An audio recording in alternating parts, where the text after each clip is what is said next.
Hey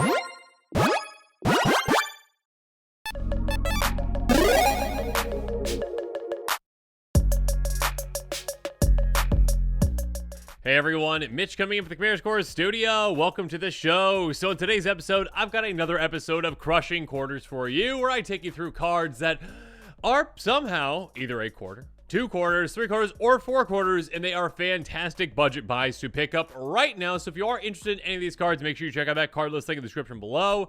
Now with all that said, let's jump into it.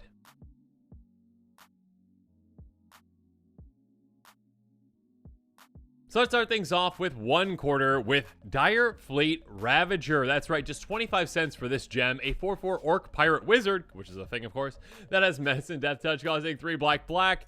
My goodness, what this does, though. Enters the battlefield, each player loses a third of their life rounded up. That is brutal. That is so incredibly brutal. Players might think that they're safe with their life total. Then all of a sudden you get this in play. Maybe you blink it. Maybe you copy it. Maybe you clone it. Maybe you get this ETB more than once, and all of a sudden players are at almost no life. And players are just like, oh no, what's going to go on? And then, yeah, they just keep getting taken out lower and lower and lower. It's pretty crazy. A really good effect. And again, one that can just turn a game on its head. Of course, there are ways you can take advantage of it more than your opponents as well, like a wound reflection kind of thing to essentially double up that life loss on them too.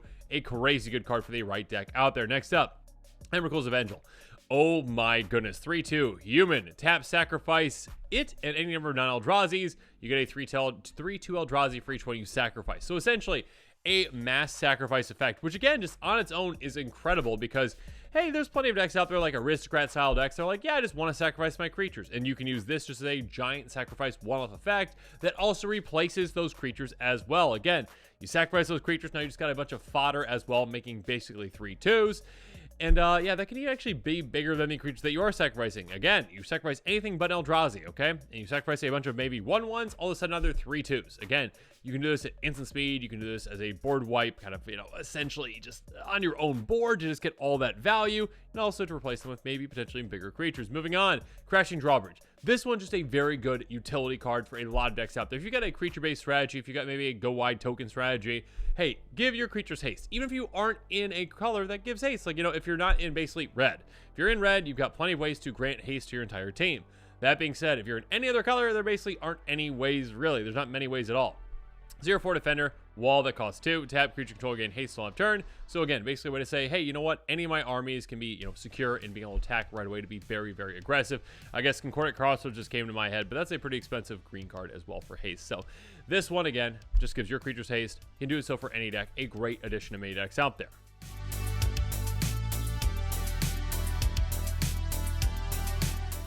But now let's move on to 2 quarters. That's right, 50 cents. And we've got Sentinel Hierophants, a crazy good card, a very old card as well. 3/2 Druid that costs 3 and a green. Each creature control can tap for a green. Essentially just making every single one of your creatures into mana dorks. This can be absolutely huge. Yeah, there's Cryptolith rights out there, much more expensive than this. That is an enchantment. It can make them tap for any color. Sure. This one, though, is a great way to say, hey, do you have, again, a creature-based strategy? Do you have a go-wide strategy? All of a sudden, all of your creatures can now tap for mana, so if you get more creatures out, which you didn't tap for mana, which also works great with Crushing Drawbridge, too. So anyways, keep that in mind. Regardless, a great card, again, just 50 cents currently. Speaking of which, Hercule's Recall.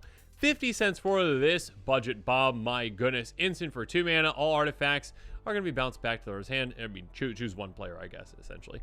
Anyways, a great way to say, yeah, all your artifacts are gone. Again, if someone's ramping a ton, getting a lot of mana rocks out, and you're like, no, you know what? Slow that down.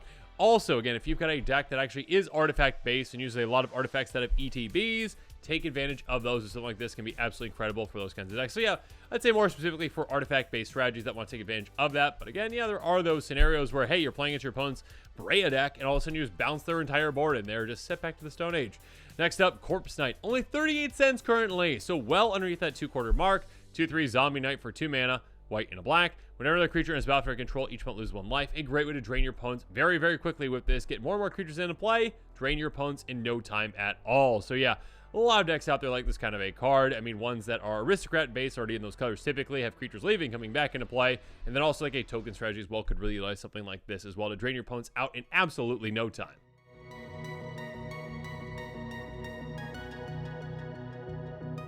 But now let's move on to 3 quarters. That's right, it's 75 cents. We've got Adaptive Automaton, which I Really never thought it would ever be within this kind of a budget. A 2/2 construct artifact creature costs 3. Enters the battlefield as a creature type. It's the chosen type and enters other types. And also other creatures of the chosen type get +1/+1. Basically, a lord, an anthem for any creature-based strategy out there that is tribal. So essentially, hey, if you've got a dragon deck, an elf deck, a werewolf deck, whatever it is, you can say, you know what, I'd like an extra anthem in here. Cool, I'm going to have an adaptive automaton be basically that tribe, and then be an anthem for my deck as well. A really good card for many of those kinds of tribal decks out there. Next up, Nesting Dragon. Speaking of a tribal card, this could definitely go to a dragon tribal deck. A 5/4 dragon with flying that costs 5 mana. Whenever a land enters the battlefield under your control, you get a 0/2 red dragon egg creature token with Defender. When it dies, you get a 2/2 dragon. This is a crazy good card in landfall strategies. Again, you make a ton of creatures. And if you have like a landfall kind of maybe Jund Aristocrats kind of strategy, essentially, this is even better. You get a land into play. Cool. All right, you just made a 0/2 dragon egg. Awesome. All right, sacrifice it with one of your many sacrifice outs, one of your free sacrifice outs, most likely. Make a 2/2 flyer. That also has fire breathing as well. So yeah, a great way to get more and more fodder in play. A great card. And then a card that I never thought would be budget, Oppression. My goodness, 75 cents for this version. Enchantment for 1 black. Whenever player casts a spell, that player discards a card. This is a brutal card. Now this is kind of gonna go in the right deck. It's not just gonna go in any deck out there, but if you've got kind of again like a Jund out approach, like just a heavy value based strategy where you're like, okay, I will outlast you.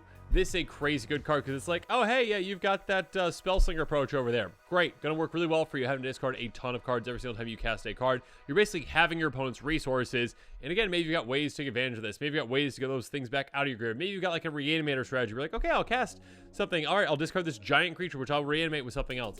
You can really take advantage of this where your opponents aren't going to be so lucky. This card is brutal. This card is crazy. This card is game-changing. And yeah, it's only 75 cents currently.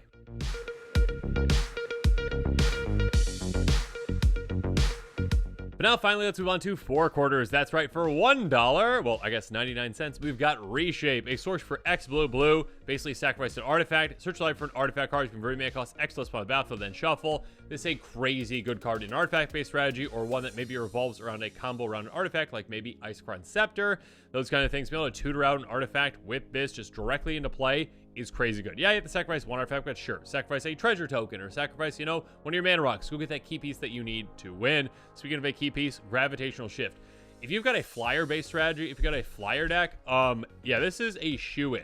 Enchantment for 5 mana. Creatures with flying get +2/+0. Creatures without flying get -2/-0. Keep in mind, this does impact all creatures, but still, hey, your flyers, again, let's say a Tall Ren deck, right? You've got 2/2 flyers. Cool. You make a ton of them. All of a sudden, they double up their power. +2/+0, all your flyers. Great. And also your opponent's creatures, mostly going to be ground creatures most likely, and all of a sudden they are tiny little creatures. So yeah, you are not only helping yourself, but also hurting your opponents with this. Finally, I just felt like bringing this one up. This is a brutal card. This is 99 cents. It's a very old card. I'm not saying that you should use this, but I'm saying if your playgroup's okay with it, maybe consider it. Earthlink is an enchantment for 6 mana in total in Jund. During your upkeep, pay 2 or sacrifice this. Whenever a creature is put in the graveyard from play, that creature's controller sacrifices a land. Ignore the effect if they control no lands. No, really. So basically, this is just a brutal card, okay? If an opponent's creature dies, or if any creature dies, I guess I should say, they have to sacrifice a land. Again, if you're in Jund, you've got ways to gain value from sacrificing things and whatnot. You probably have ways to actually get lands back out of your graveyard back into play. Your opponents won't be so lucky. This is a brutally good card that, again, says, hey, oh, you got that go wide token-based strategy. You better hope someone doesn't cast a Wrath spell, because if that happens, you're losing all your creatures. They have to sacrifice all your lands. A brutal card. Again, one that I do not recommend playing. I just want to point out that this one is somehow 99 cents, even though it's a crazy good card. If your playgroup's okay with it, consider it. But if not, definitely don't play this kind of card. This is the kind of card that will ruin friendships. But yeah, I hope that you enjoyed these picks on this Crushing Quarters episode. Again, some really surprising ones that are, again, 25 cents, 50 cents, 75 cents, and $1. Make sure you check out that card list link in the description below. Consider picking up some of them right now. And of course, as always, thanks again, and have a good one. This show and episodes like this one are possible thanks to viewers like you. If you're looking for an easy way to help support this show, make sure that you like, share, and subscribe. Also, hit that bell notification icon so you don't miss any new episodes. You can also go check out our playmats and other merchandise at thecommandersquarters.com. We also have a ton of brand new t-shirt designs in stock, so make sure you check out those as well. Another easy way to support this show is with our TCG Player affiliate links. So whether you're buying a deck or individual cards, you can use this general link right here or one in the description. And the final way that you can support this show is by supporting us directly by becoming a patron. There are many benefits to being a patron, and I truly couldn't do this without all of their support.